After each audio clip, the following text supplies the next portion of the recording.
ସ୍ୱର୍ଗଦ୍ୱାରରେ ଘଟିଲା ବିରାଟ ଅଘଟଣ, ହେଲା ବଡ଼ ଚମତ୍କାର। କୁନି ଝିଅକୁ ଜିଅନ୍ତା ଜାଳି ବସୁଥିଲେ। ଆଉ ତାପରେ ଯାହା ହେଲା ଆପଣମାନେ ଶୁଣିଲେ ପାଦ ତଳୁ ମାଟି ଖସିଯିବ। ମା ଜଣକ ମୁଣ୍ଡ ପିଟି କାନ୍ଦୁଥାଏ। ଆଉ ଶେଷରେ ଯାହା ହେଲା ପ୍ରକୃତରେ ସେହି ଭଗବାନ ହିଁ କଲେ। ତାଙ୍କର ବିନା ଅନୁମତିରେ ଗଛରୁ ପତ୍ରଟିଏ ହଲେନି। ଆମେ ବା ଛାର ମଣିଷ, ଆମେ କ'ଣ କରିପାରିବା? ତାଙ୍କର ବିନା ଅନୁମତିରେ କୌଣସି ଜିନିଷ ହୁଏ ନାହିଁ। ସବୁ ସେହି ପ୍ରଭୁଙ୍କ ଲୀଳା। ସେ ଚାହିଁଲେ ମଧ୍ୟ ମରା ଲୋକଙ୍କୁ ଜୀବନ ଦେଇଦେବେ, ସେ ଚାହିଁଲେ ମଧ୍ୟ ଭଲ ଲୋକଙ୍କୁ ମାରିଦେବେ। ତାଙ୍କ ହାତରେ ସବୁ କିଛି। କିନ୍ତୁ ଏ କଳି ଯୁଗରେ ପ୍ରଭୁ ଜଗନ୍ନାଥ ନିଶ୍ଚିନ୍ତ ଅଛନ୍ତି। ନିଶ୍ଚିନ୍ତ ଡାକିଲେ ଶୁଣିବେ। ଆଉ ସେମିତି ଏକ ଘଟଣା ଘଟିଛି ଯାହା ଶୁଣିଲେ ଆପଣଙ୍କ ପାଦ ତଳୁ ମଧ୍ୟ ମାଟି ଖସିଯିବ। ହେ ପ୍ରଭୁ, ତମେ ଆମ ଜୀବନକୁ ବଞ୍ଚାଇ ଦେଲ। ପ୍ରଭୁ, ଆମ ଜୀବନକୁ ବଞ୍ଚାଇ ଦେଲ। ଏମିତି କହି ବାପା ମା ଜୋରରେ ସ୍ୱର୍ଗଦ୍ୱାରରେ ଚିଲଉଥାନ୍ତି। ଆଉ ଲୋକମାନେ ସବୁ ଦେଖିକି ମଧ୍ୟ ଆଶ୍ଚର୍ଯ୍ୟ ହେଇଯାଉଛନ୍ତି। ସମସ୍ତେ ଗୋଟିଏ ସ୍ୱରରେ କହୁଥାନ୍ତି, ଜୟ ଜଗନ୍ନାଥ, ଜୟ ଜଗନ୍ନାଥ। ତେଣୁ ଭିଡ଼ିଓଟିକୁ ଆରମ୍ଭ କରିବା ପୂର୍ବରୁ ଆପଣମାନେ ଯଦି ପ୍ରଭୁ ଜଗନ୍ନାଥଙ୍କର ଭକ୍ତ, ପ୍ରଭୁ ଜଗନ୍ନାଥଙ୍କୁ ନିଜ ଆରାଧ୍ୟ ବୋଲି ମାନନ୍ତି, ନିଶ୍ଚିନ୍ତ ଭିଡ଼ିଓକୁ ଲାଇକ୍ କରି କମେଣ୍ଟରେ ଜୟ ଜଗନ୍ନାଥ ବୋଲି ଲେଖିଦିଅନ୍ତୁ। ରବୀନ୍ଦ୍ର ବାବୁ, ଘର ତାଙ୍କର ଗଞ୍ଜାମ ଡିଷ୍ଟ୍ରିକ୍ଟ, କିନ୍ତୁ ଚାକିରି କରନ୍ତି ଭୁବନେଶ୍ୱରରେ। ଏମିତି ଗୋଟେ ଟୁର୍ ପଡ଼ିଲା। ଟୁର୍ ଦିନ ସିଧା ଯାଇଥିଲେ ବାଙ୍ଗଲୋର।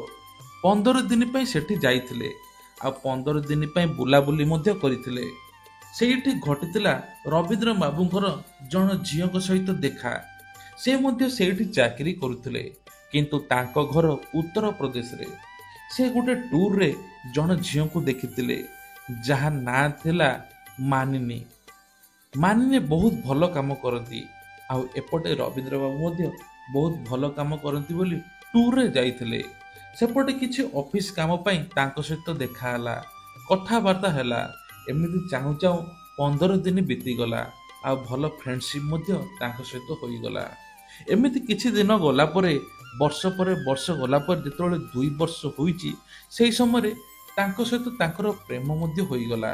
ଆଉ କିଛି ଦିନ ଭିତରେ ବାହାଘର ମଧ୍ୟ ହେଲା। ବେଶ ଭଲ ଭାବରେ ବାହାଘର ହେଲା। ଝିଅଟି ଘର ଯେହେତୁ ଉତ୍ତରପ୍ରଦେଶର କାନପୁରରେ, ସେହି ସମୟରେ ମଧ୍ୟ ରବୀନ୍ଦ୍ର ବାବୁ ବହୁତ ଥର ତାଙ୍କ ଘରକୁ ଯାଇଥାନ୍ତି। ଝିଅ ଘର ଲୋକ ମଧ୍ୟ ବହୁତ ଭଲ ଲୋକ। ଆଉ ରବୀନ୍ଦ୍ର ବାବୁ ଏତେ ବଡ଼ ଅଫିସରେ କାମ କରୁଛନ୍ତି ଜାଣି ସେ ମଧ୍ୟ ବହୁତ ଖୁସି ଥିଲେ।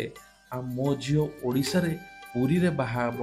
ଝିଅର ବାପା ମା ବହୁତ ଖୁସି, କାହିଁକି ନା ମୋ ଝିଅ ଯଦି ସେଇଠି ରହିବ, ଆମେ ପୁରୀ ଯାଇକି ଦର୍ଶନ କରିବୁ ପ୍ରଭୁ ଜଗନ୍ନାଥଙ୍କୁ। ଏମିତି ମନେ ମନେ ଭାବୁଥାନ୍ତି। ଝିଅର ବାପା ମା, ଗୋଟିଏ ବୋଲି ଝିଅ, ବାପା ମା ଆଉ କେହି ନାହାନ୍ତି। ସେପଟେ ଝିଅର ବାହାଘର କଲେ ରବୀନ୍ଦ୍ର ବାବୁ ସହିତ। ରବୀନ୍ଦ୍ର ବାବୁ ମଧ୍ୟ ବାହା ହେଲେ ଏବଂ କିଛି ଦିନ ତାଙ୍କ ପରିବାର ଠିକ୍ ଠାକ୍ ଚାଲିଲା। ସବୁଦିନ ସେ ପ୍ରଭୁ ଜଗନ୍ନାଥଙ୍କୁ ଡାକନ୍ତି, ପ୍ରଭୁ ଜଗନ୍ନାଥଙ୍କୁ ପୂଜା କରନ୍ତି। ସେ ଗୋଟେ ନିଷ୍ଠାର ସହିତ ଉପାସକ ଥିଲେ। ଆଉ ପ୍ରଭୁ ଜଗନ୍ନାଥଙ୍କୁ ବହୁତ ଭକ୍ତି କରୁଥିଲେ ରବୀନ୍ଦ୍ର ବାବୁ।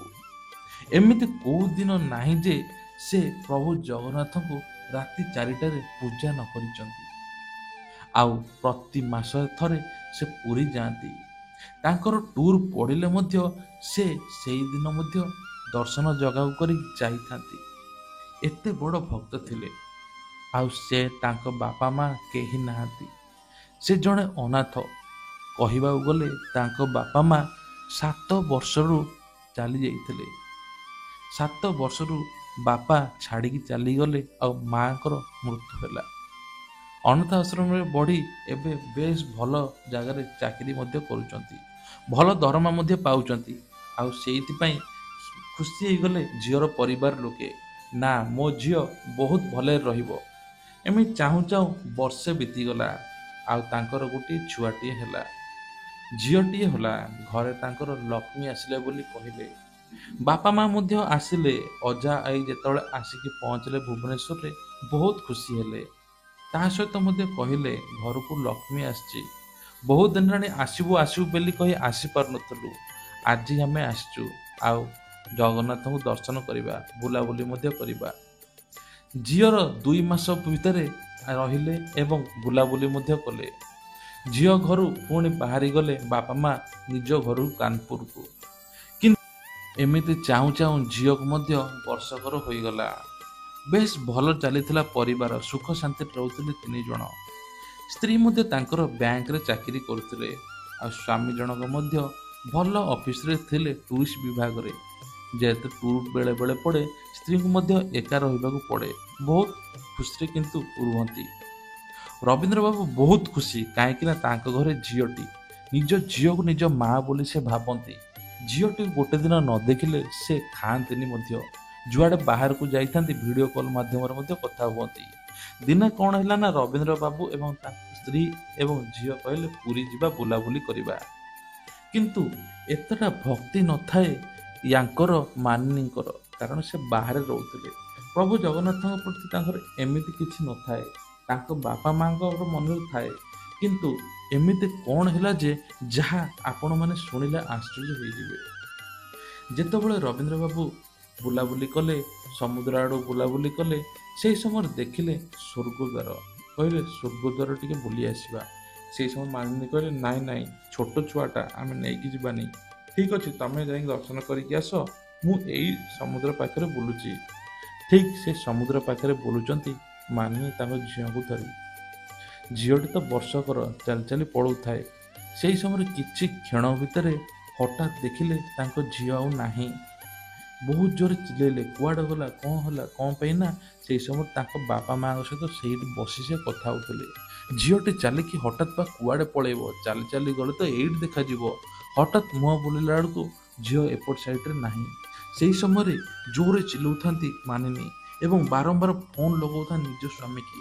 ସ୍ୱାମୀଙ୍କ ନମ୍ବର ମଧ୍ୟ ଲାଗୁନଥାଏ। କ'ଣ କରିବେ କ'ଣ ନାହିଁ କିଛି ନାହିଁ, ସେହି ସମୟରେ ଚିଲଉଥାନ୍ତି।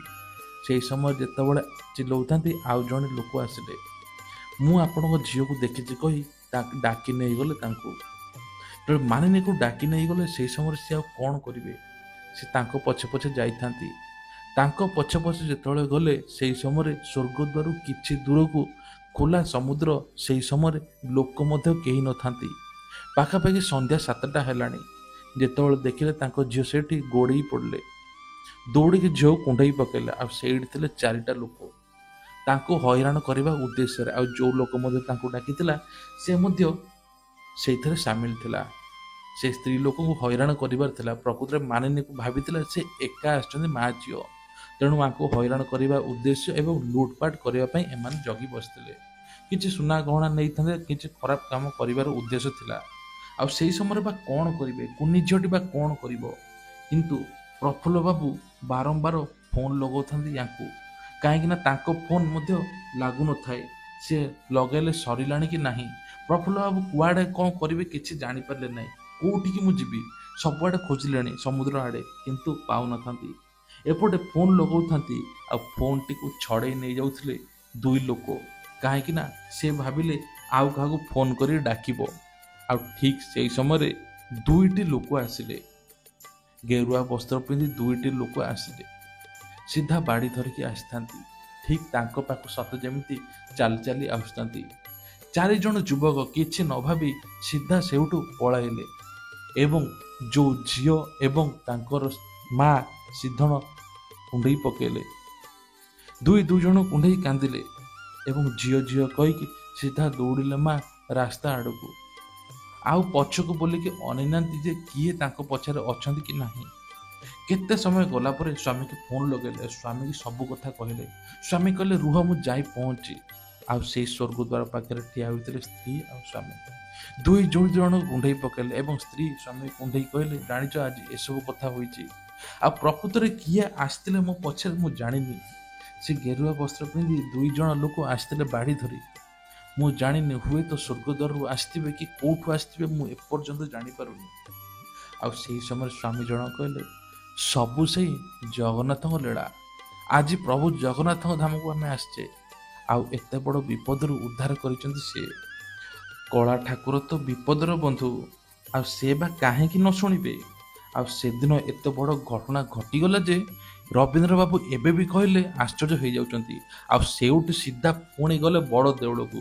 3 ଜଣ ମୁଣ୍ଡିଆ ମାରିଲେ, ଆଉ ଜଗନ୍ନାଥଙ୍କୁ ଦର୍ଶନ ମଧ୍ୟ କଲେ ମାନିନୀ। ବହୁତ ଖୁସି ହେଇଗଲେ। ଆଉ ସେଇ ଦିନରୁ ତାଙ୍କ ମନରେ ଭକ୍ତି ଆସିଲା। ଏବେଠୁ 2 ବର୍ଷ ଲଗାତାର, ଝିଅକୁ ହେଲାଣି 3 ବର୍ଷ, ପ୍ରତିଦିନ ଜଗନ୍ନାଥ ମନ୍ଦିର ଆସନ୍ତି, ଦର୍ଶନ ମଧ୍ୟ କରନ୍ତି ଏବଂ ଇଚ୍ଛା ପାଇଲେ ବେଳେବେଳେ ନିଜ ଘରକୁ ମଧ୍ୟ ଯାଆନ୍ତି। ଆଉ ବେଳେବେଳେ ବାପା ମାଆଙ୍କୁ ମଧ୍ୟ ଡାକି ଆଣନ୍ତି ପୁରୀ ଧାମ, କାହିଁକି ନା ସେ ପୁରୀ ଧାମରେ ଘର ନେଇ ରହୁଛନ୍ତି। ସ୍ୱାମୀ ସହିତ ରହିଥିବା ପାଇଁ ବହୁତ ଖୁସି ଅଛନ୍ତି ସ୍ତ୍ରୀ। ଆଉ ସ୍ତ୍ରୀ ମଧ୍ୟ ଏମିତି କୌଣସି ଗୋଟିଏ ଦିନ ନାହିଁ ଯେ ସେ ପ୍ରଭୁ ଜଗନ୍ନାଥଙ୍କୁ ଦର୍ଶନ କରିନାହାନ୍ତି। ଆଉ ସେଇ ଦିନଠୁ ସେ କହିଛନ୍ତି, ମୁଁ ଅଭାଗିନୀ କେବେ ଆସିନଥିଲି, ଆଜି ହୃଦୟରୁ କୋଟି କୋଟି ପ୍ରଣାମ କରୁଛି, ତମକୁ ଦୟାର ସାଗର, ତମେ ହେଲ ବିପଦର ବନ୍ଧୁ। ଏମିତି କହି ବହୁତ କାନ୍ଦିଛନ୍ତି ସ୍ତ୍ରୀ ଜଣକ ସେଇଦିନ। ଆଉ ସତକୁ ସତ ଆଜି ତାଙ୍କ ଝିଅକୁ 3 ବର୍ଷ ହେଇଗଲା। ଏମିତି କୌଣସି ବିପଦ ନାହିଁ ଯେ ପ୍ରଭୁ ଜଗନ୍ନାଥ ଉଦ୍ଧାର ନ କରିଛନ୍ତି। ଆଉ ଇଏ ଥିଲା ରବୀନ୍ଦ୍ର ବାବୁଙ୍କର ଅନୁଭୂତି, ଯାହାକି ରବୀନ୍ଦ୍ର ବାବୁ ପ୍ରତିଦିନ ଜଗନ୍ନାଥଙ୍କୁ ଅନ୍ତର ଆତ୍ମାରୁ ମନରୁ ଭକ୍ତି କରିଛନ୍ତି ବୋଲି କୌଣସି ବିପଦ ଏମିତି ଅସୁବିଧା ହେଇନାହିଁ। ପ୍ରତି ବିପଦରେ ପ୍ରଭୁ ଜଗନ୍ନାଥ ହିଁ ଠିଆ ହୁଅନ୍ତି। ତେଣୁ ଆପଣମାନଙ୍କର ଯଦି କିଛି ଅନୁଭୂତି ଅଛି ନିଶ୍ଚିନ୍ତ ଆମ ସହିତ ସେୟାର କରିବେ।